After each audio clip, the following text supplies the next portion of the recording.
In this video, you're going to learn how to add another widget for interactive images. So you're going to go up to the top toolbar where it says Widgets. And you're going to choose Interactive Image. And it's going to drop it in the center of your page. You need to pull it over to one side so it's only on one page. Make sure you fit in the parameter of the lines of the page. And you need to add a title. So for this, I'm going to do Map of the Hudson River. And then you're going to add your image. So I'm going to go to Google Chrome and I'm going to go back to Google. And then once I'm on Google, I'm going to search for an image of the Hudson River map. So I'm going to go to Images. And then I'm going to choose maybe this one. I'm going to do a right click, Control, click the mouse, Save Image As, Hudson into Downloads. That's fine as long as I know what it's called. I come back over here, click on Finder, my happy face, click on Downloads, scroll up. It should be my most recent, under Date Modified, drop and drag, see that green plus sign. Now I'm going to come back here and notice that I have two different zoom-ins that I can do. So maybe I want to start my first zoom-in up here where the Hudson River begins, and then I just need to add different text. So point of origin, for example. I'd write the Hudson River begins in the Appalachian Mountains. And then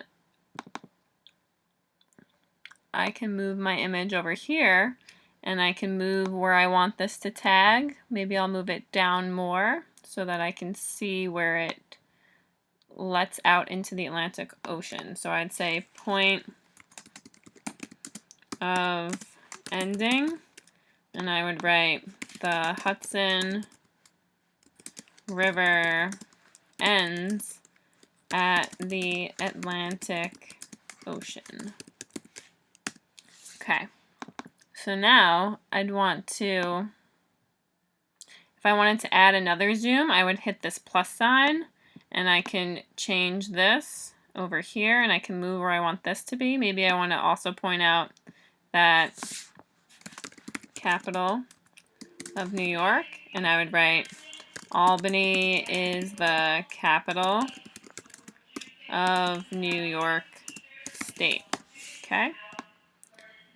And then this might be where I want my image to be originated. So again, I click out of this, move this over here, and I'm going to click Set View. So I want this to be my original zoom. So I have to come over to my inspector where it says default view. This is what it's going to look like when I open the iBook and I haven't touched it at all. If I want to change what that looks like, I can play around with it. So I can move it out a little bit and I can also pull it down. Maybe I want to try to get all my points on the one page so I can see them all. I'll move this up. So now I can see all 3 points, 1, 2, 3, in one view, and I'm going to click Set View. So this is how it's going to look for the default view. Then for point of ending, maybe I wanted to zoom in more. So I'm going to pull this and then push this here and move this over just a little bit. And all right, Set View. For capital of New York, I'm going to click here. And then again, maybe I'll zoom in some more, but I only want to be able to see the capital of New York, which is Albany. So I'm going to move this over here and click Set View. And then for point of origin, I'm going to click that one. And I'm going to zoom in some more, pull this down, and maybe move it over, and hit Set View. So now when I scroll through my different views, I can see what my viewer would see when they click on these individual boxes in the iBook, and that would be the view that they would have.